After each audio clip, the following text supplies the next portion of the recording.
No. I don't believe it. It's not possible. I didn't say it would be easy, Neo.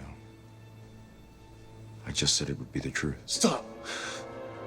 Let me out. Let me out. I want out. Easy, Neo. Get Easy. this thing out of me. Get this thing out of me. Don't touch me. Get away from me. Stay away from me. I don't believe it. I don't believe it. I don't believe it. It's gonna pop. Breathe, Neo. Just breathe. En ce moment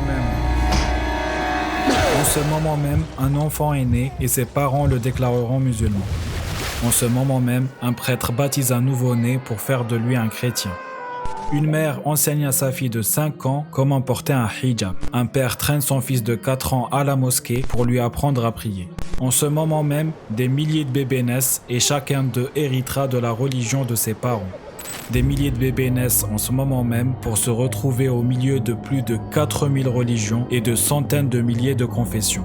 Bien sûr, toutes ces religions sont différentes, mais elles ont toutes des choses en commun.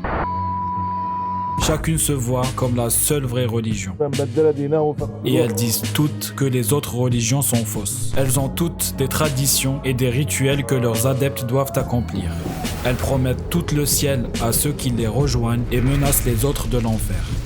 En osant regarder les choses en face, tout le monde remarquera que quelque chose cloche. Mais ce n'est pas facile à admettre ni à dire. All I'm offering is the truth, nothing more. Comment ces millions d'adeptes de ma religion peuvent-ils avoir tort? Pourquoi ai-je du réconfort quand je prie? Qui a créé l'univers? Où vais-je aller après ma mort? Que ferais-je si finalement mon Dieu existe? Des milliers de questions qui donnent à n'importe qui la peur de réfléchir. Mais au fond, ces questions mènent toutes à celle qui te terrifie le plus. Quel est le but de mon existence? Permets-moi de te raconter l'histoire de ta religion. Depuis les débuts de l'évolution de la conscience humaine, l'homme a commencé à s'interroger sur les étranges phénomènes naturels qui l'entouraient. Il a alors commencé à leur attribuer un caractère sacré. Cela était lié à la fois à sa peur de l'inconnu et à sa capacité d'imaginer, contrairement à d'autres êtres vivants qui éprouvent la peur mais qui sont dépourvus d'imagination. Les premières choses qu'il s'est mis à sacraliser étaient les pierres, fasciné par leur forme unique ou leur position imposante dans le paysage. Il a commencé à les sacraliser sans savoir qu'elles étaient simplement le résultat des déformations de la croûte terrestre. Rien d'extraordinaire en réalité. Mais petit à petit, sa peur et son ignorance l'ont poussé à les vénérer. Sa peur et son ignorance l'ont poussé à les vénérer. Puis, il vénéra les météorites, convaincu qu'elles étaient une punition pour quelque chose de mal qu'il aurait commis. Ensuite, il adora l'animal, puis les éléments de la nature, l'air, l'eau et le feu. Il croyait qu'il y avait une sorte de force derrière chaque élément, un être qui le contrôlait. Puis, il adora la lune, puis le soleil, avant de tourner son regard vers l'être humain qui était plus fort que lui, pour lui aussi le vénérer. L'être humain est donc passé de l'utilisation de son imagination pour tenter d'expliquer les phénomènes naturels qu'il ne comprenait pas à la conviction qu'il devait vénérer et prier quelque chose. Vénérer et prier un ou plusieurs dieux, croyant même que c'était ça le sens de sa vie. Il a continué ainsi, à travers des milliers de cultures, à vénérer et prier des milliers de dieux pendant des milliers d'années, jusqu'à en arriver à vénérer et prier les dieux que nous connaissons aujourd'hui, les dieux invisibles. Le Dieu invisible est celui qui nous a placés sur terre, celui qui a créé l'univers, celui qui accorde la vie à tous les êtres et celui qui leur donne la mort. C'est lui qui les guérit et qui les rend malades. C'est lui qui récompense ceux qui font le bien et brûle ceux qui font le mal. C'est lui qui a tout créé mais qui n'a pas été créé. C'est lui la réponse à tout. Mais si tu avais étudié la biologie, tu saurais que les êtres humains existent depuis des millions d'années alors que ta religion n'existe que depuis moins de 3000 ans. Si tu t'étais penché sur l'histoire des religions, tu saurais que la tienne n'est rien d'autre qu'une compilation d'autres traditions et récits religieux qui l'ont précédée. Aucune religion sur Terre ne propose un contenu entièrement nouveau et authentique. T'es-tu déjà demandé comment des civilisations ont pu évoquer les mêmes concepts que ceux de ta religion, alors qu'elles existent depuis plus longtemps? Comment les anciens Égyptiens ont pu parler de la fin du monde, de la résurrection et d'un châtiment, puis des milliers d'années plus tard, le judaïsme est arrivé, prétendant être la première religion d'un Dieu unique et disant exactement la même chose. Comment le zoroastrisme a pu dire qu'il y a le paradis, l'enfer, 5 prières par jour, des ablutions, et des milliers d'années plus tard, l'islam arrive et dit exactement la même chose. Les religions sont des concepts inventés par l'homme pour tenter d'expliquer l'univers qui l'entoure. Elles ne contiennent pas des lois venues du ciel, elles ont été établies sur terre. Aucun dieu n'a créé l'humanité. Ce sont les humains qui ont créé les dieux comme un moyen de cesser de réfléchir, une solution de secours pour répondre à des questions qui n'en avaient pas encore. Où vais-je aller après ma mort? Au même endroit où tu étais avant de naître. Tu n'existeras plus. Regarde où va n'importe quel animal après sa mort. Il disparaît, tout comme les innombrables êtres vivants qui meurent à chaque instant. Mais même si la réponse est juste devant tes yeux, tu refuses de l'accepter. Tu cherches à te sentir spécial, tu te vois comme la chose la plus importante de l'univers. Ton manque de connaissance sur son immensité te pousse à penser qu'il a été créé pour toi.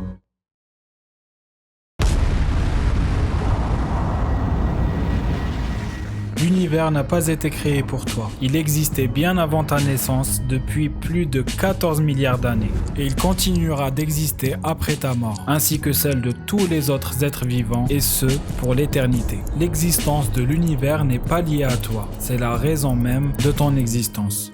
Réfléchis. Mais quelle est l'origine de l'univers? Tu penses qu'il est apparu tout seul? Personne ne sait comment tout a commencé. Mais la science s'en rapproche de plus en plus, et un jour, nous saurons.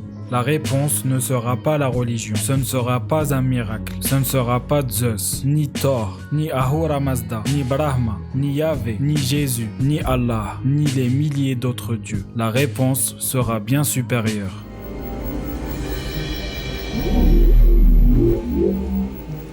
Have you ever had a dream, Neo, that you were so sure was real?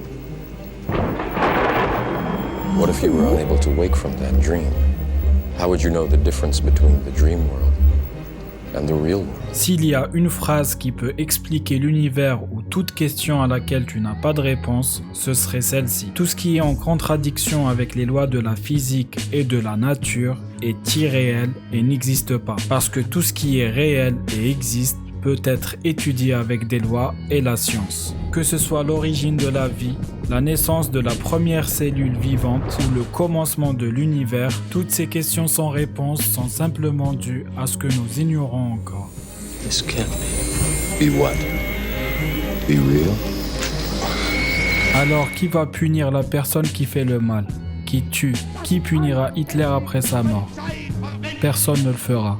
La mort est une punition suffisante pour tout être vivant. Qui va punir le lion après avoir tué une gazelle? Qui va punir l'araignée qui tue un insecte? Qui punira les animaux qui chassent d'autres animaux tous les jours? Ce qui est injuste pour la proie est pour le prédateur tout à fait naturel. Tout comme pour toi quand tu tues des animaux pour les manger.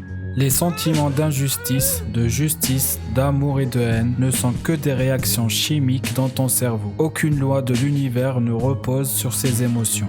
L'idée d'un être invisible dans le ciel qui punira ceux qui t'ont fait du mal n'est qu'une image fictive que tu as inventée pour te rassurer et vivre en paix.